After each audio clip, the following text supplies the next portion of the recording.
guna. Ada orang kata, Is aku nak jumpa Rafizi, boleh. Tak guna kamu nak jumpa Rafizi. So macam mana Is, kalau aku nak jadi calon ni, jadi ahli parti bersama dululah.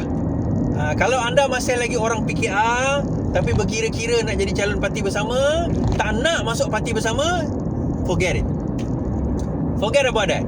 Sebab syarat untuk apps tersebut, yang pertama, anda mesti jadi ahli parti bersama.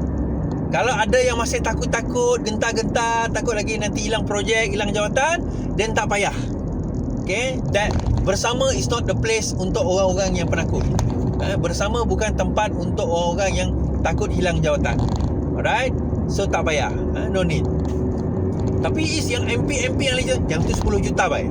Yang tu cerita lain. Ini untuk saya cerita yang tak ada jawatan, yang tak ada jawatan ahli parlimen, yang tak ada jawatan menteri, yang tak ada jawatan exco, yang biasa-biasa ni, setakat pegang AJK cabang lah, AMK lah, setakat pegang ketua wanita, yang tu tak payah sembang lah nak jadi calon. Kalau nak letak jawatan masuk bersama pun takut, dan tak payah sembang lah nak jadi.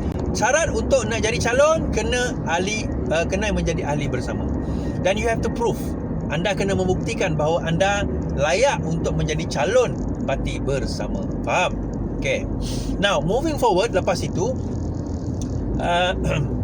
saya katakan bahawa untuk jadi untuk bahagian-bahagian pula, dia tidak ada bahagian, tak ada wakil parlimen tu, tak ada. Dia hanya ada negeri. Di negeri itu pun hanyalah koordinator, penyelaras saja.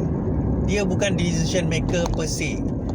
Dia boleh mencadangkan, dia boleh memberikan feedback, tetapi finalization pada pendapat saya mungkin still Rafizi ataupun pimpinan daripada parti bersama yang akan meneruskan. Ada orang tak setuju, Is kita kena ada bahagian untuk menguatkan kita punya ahli dan sebagainya. Dia macam ni lah tuan-tuan.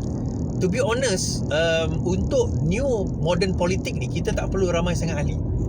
Ini terus terang saya cakap, dan I agree sebenarnya. Kita tak perlu ramai sangat ahli. Yelah, jumlah ahli tu perlu, tetapi untuk kita nak kata sejuta ahli macam PKR, tak perlu dah. Because anda tak perlu jadi ahli sebenarnya untuk menguatkan parti.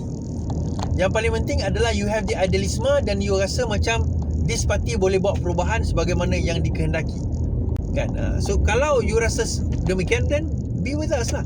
Saya ada juga kawan-kawan yang bukan ahli bersama. Dia bukan ahli mana-mana parti. Ni baru one Chinese friend contact saya tadi, kan.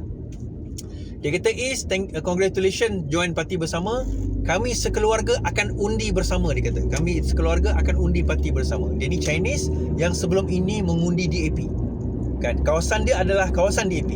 Dia kata, kami akan mengundi siapa yang bertanding bersama.